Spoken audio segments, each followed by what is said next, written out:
he exposed the fucking, not just that he exposed the corporate press, he exposed the corporate press and the deep state, the military industrial complex, and how they're all connected in a really profound way. And if nothing else, and if he's going out now, and this is it for Donald Trump as president, and he's just going to go, I don't know, whatever he's going to do, go run casinos or whatever the fuck he's going to do after this, and Joe Biden's going to be president. If that's what's happening here, it looks like this Hunter Biden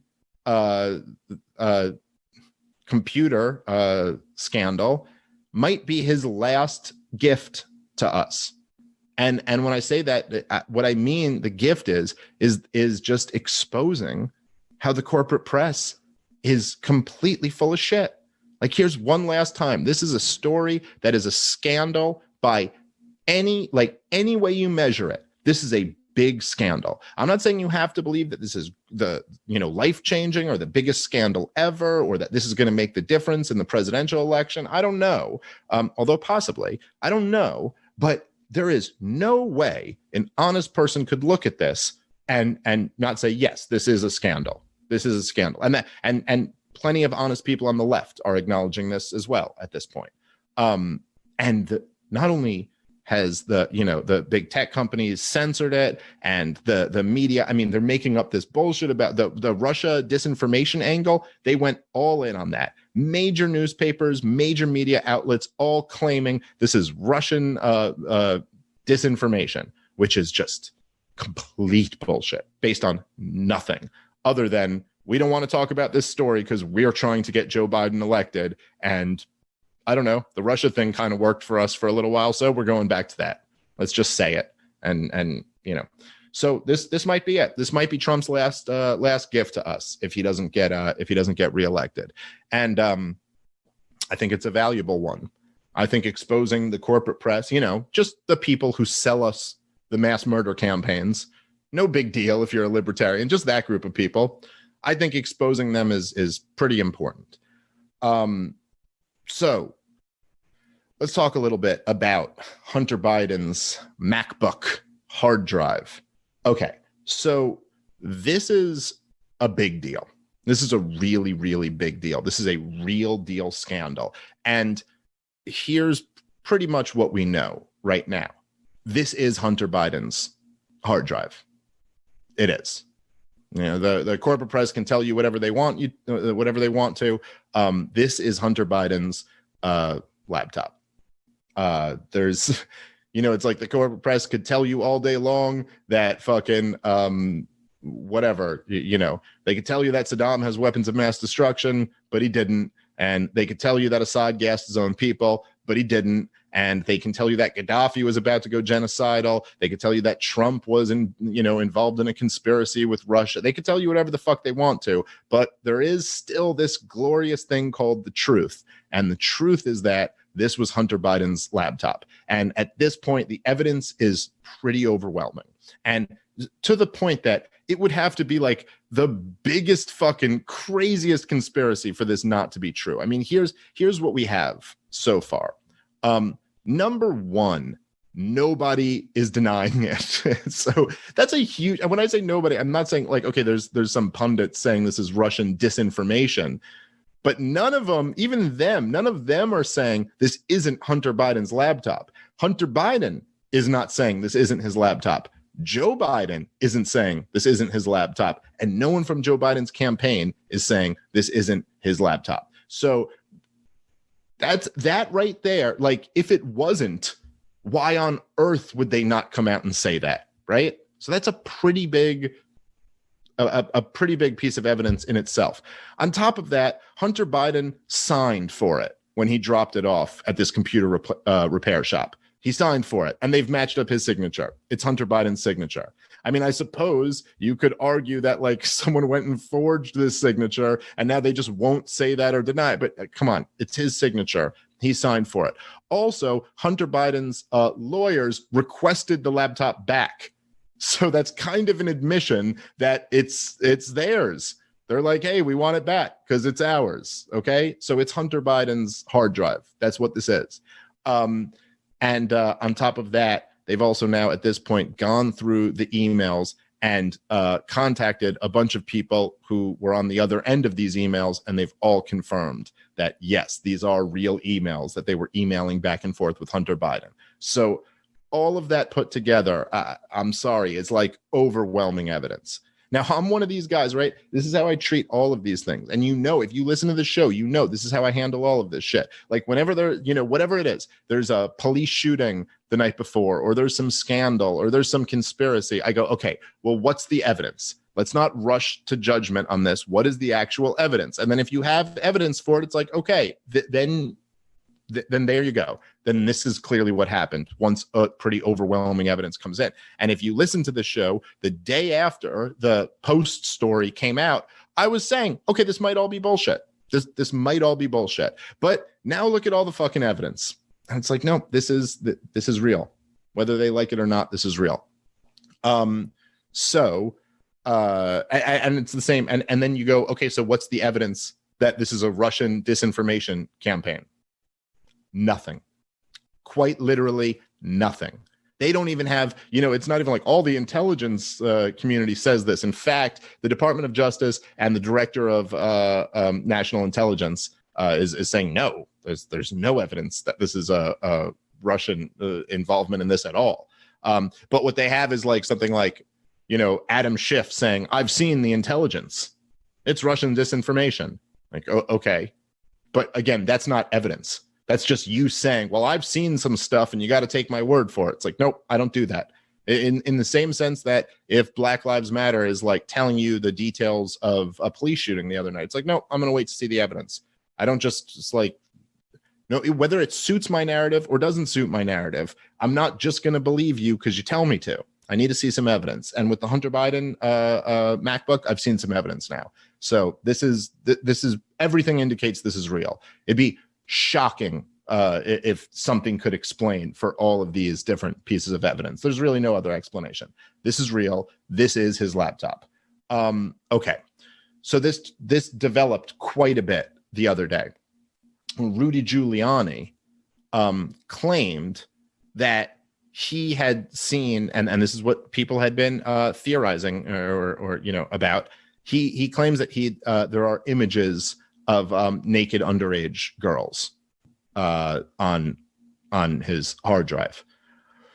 Now, let me just say this again, and maybe I am disclaiming, but it's a fair disclaimer to make. I'm not a fan of Rudy Giuliani. Never been a fan of Rudy Giuliani. I don't like the guy. I don't like Rudy Giuliani. I don't think he's a good politician. I didn't think he was a good mayor. My political philosophical origin story is Ron Paul just beating the shit out of Rudy Giuliani intellectually in 2007 at the Republican debates, just humiliating this guy and destroying his campaign. Absolutely dominating him in front of the country. And it's the most glorious thing that's ever happened. But Rudy Giuliani was running his stupid ass fucking campaign in 2008. So I'm not a guy, I don't like Rudy Giuliani. I'm not rooting for Rudy Giuliani. However, even as someone who really doesn't like Rudy Giuliani, the idea that he would lie about there being like child pornography on someone's computer that he found seems like a fucking, like, that seems out of character. That doesn't seem like something Rudy Giuliani would do. And I can say this is someone who really doesn't like Rudy Giuliani. Okay. Now, that's not to say it's impossible, but that seems like a really wild thing for a guy who was the mayor, is the president's lawyer, to just go out and claim wildly without being able to back that up. Now, just to be clear, he not only claimed that there were naked images of underage girls, but also that there's these incriminating text messages. Like one of the text messages that he read is Hunter Biden's. Okay, so it's his sister-in-law who he was sleeping with for a while, because this is who Hunter Biden is like smoking crack, banging his dead brother's wife. Pretty classy guy. So one of the text messages is Hunter saying that this woman, his former lover and sister-in-law, had let his psychiatrist know that he was like exposing himself to underage girls and doing all this creepy shit. And yeah, I'm just saying it's fucking really, really wild shit to claim if it's not true. But that's not all of it. Rudy Giuliani also said he turned it over to the Delaware police because of this. Okay? Now, here's the other thing. He did. He really did turn it over to the Delaware police. So it's not just that he said he turned it over to them. He did. The Delaware Police Department, the something Castle Police Department, they confirmed it. And in addition to that, the Attorney General, Kathy Jennings, Matt Marshall, who's a spokeswoman for her, said, we've got a hard drive. They turned it over to the Newcastle County Police Department, and that they've turned it over to the FBI. So it's confirmed, like pretty much beyond a reasonable doubt, that Rudy Giuliani really did turn this hard drive over to the police, and that they then turned it over to the FBI when Giuliani said he did. So Giuliani is telling you there's child pornography on this computer, and I've turned it over to the police, and the police are confirming, and the Attorney General is confirming that this was turned over to them. Now, I suppose it's possible that Rudy Giuliani is just lying about what was on there, but then really did turn it over to the police. I mean, that is possible, but seems highly unlikely. Let's just say that, like highly, highly unlikely that Rudy Giuliani is making up accusations about child pornography and then actually turning the computer over to police while making up these accusations, because like obviously then it's going to be discovered that he's making false accusations, and this is going to, like it just doesn't make any sense. The most likely explanation here is that he really saw this shit on the computer. That's just, I mean, you tell me, but with all of this evidence now at this point, this isn't just like a wild conspiracy theory. There's all of this evidence, and it seems to all point in one direction, which is that this is real. Now, if that's real and the emails are real, which by all indication they are, I mean, no one from Joe Biden's campaign is denying it. You would think they would want to, but they are rather taking the strategy of just not talking about it.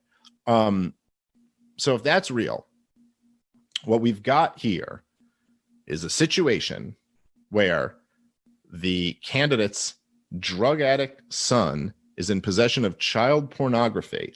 He's also been raking in millions of dollars from foreign governments and very blatantly selling access to his father. In addition to that, it seems like there's several emails that, let's say, suggest Joe Biden was getting paid off directly from these foreign governments.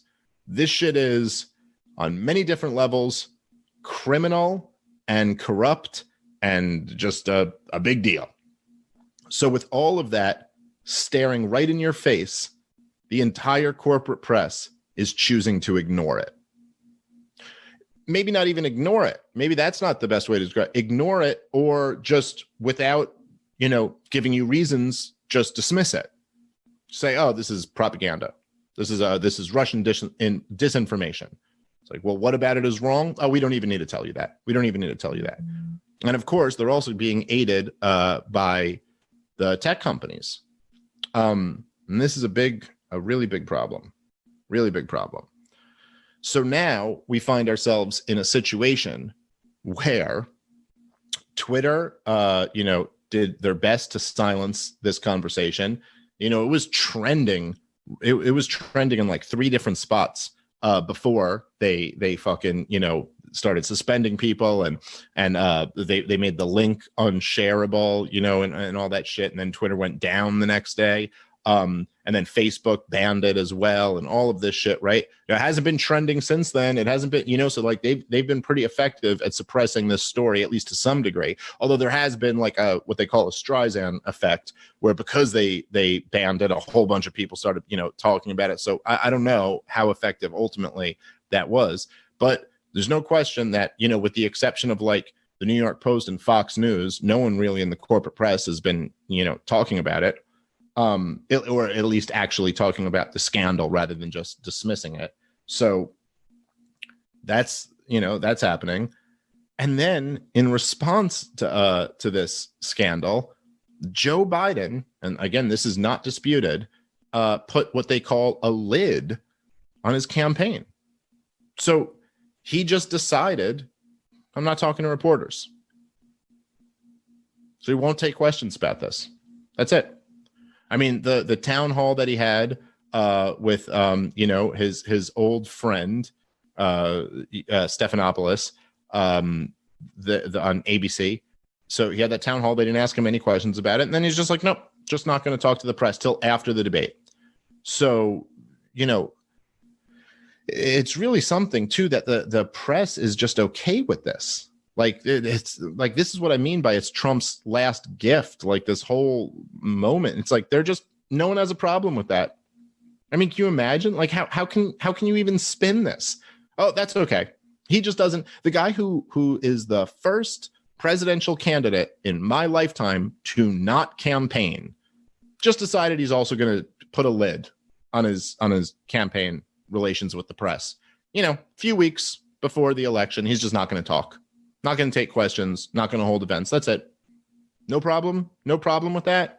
I like how for these fucking people who claim to love, democracy and are so concerned that something might undermine our democracy. How the fuck can you have a democracy that means anything if one of the candidates won't answer questions? It won't leave his basement. He's like, what? By the way, here's something to just expose the fucking corporate press. Why is there not more outrage that there's only 2 debates this year? I mean, like, even if you buy the bullshit that, well, Trump had COVID and that's why we couldn't have the second debate. I mean, we could have town halls with both of them separately, but we couldn't have a debate with both of them together. What? So reschedule it.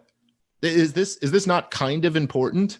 Like literally, if something comes up from my podcast, if I have an interesting guest and they were under the weather and couldn't make it, we'll reschedule it for the next week.